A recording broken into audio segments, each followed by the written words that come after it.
आणि पावसाचा पुढचा रेड अलर्ट हा सातारा जिल्ह्यासाठी दिला गेलेला आहे।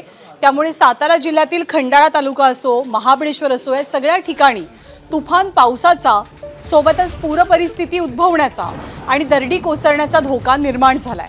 त्यानुसार धोम धरण, मेणवली घाट, लिंगमळा धबधबा आणि प्रतापगड यासोबतच वाई, खंडाळा आणि महाबळेश्वर मधील सगळी प्रमुख पर्यटन स्थळं, धरणं, नदीपात्र आणि धबधब्यांच्या ठिकाणी 10 जुलैपर्यंत पर्यटकांना आणि नागरिकांना प्रवेशासाठी मज्जाव करण्यात आलाय। आणि या आदेशाचं उल्लंघन झालं तर आदेशाचं उल्लंघन करणाऱ्यांवरती कायदेशीर आणि दंडात्मक कारवाई केली जाईल असा इशारा प्रशासनाच्या वतीनं दिला गेलाय।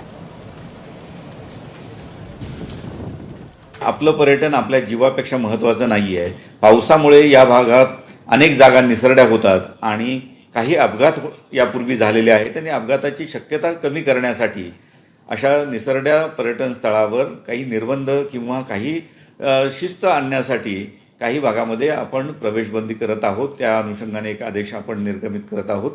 सर्व पर्यटकांना सातारा जिल्ह्यामध्ये येण्यासाठी विनंती आहे, जास्तीत जास्त पर्यटन करावं, परंतु आपला जीव सांभाळून आपल्याला सुरक्षित राहून आपण पर्यटन करावं एवढेच आमचं नम्र आवाहन आहे।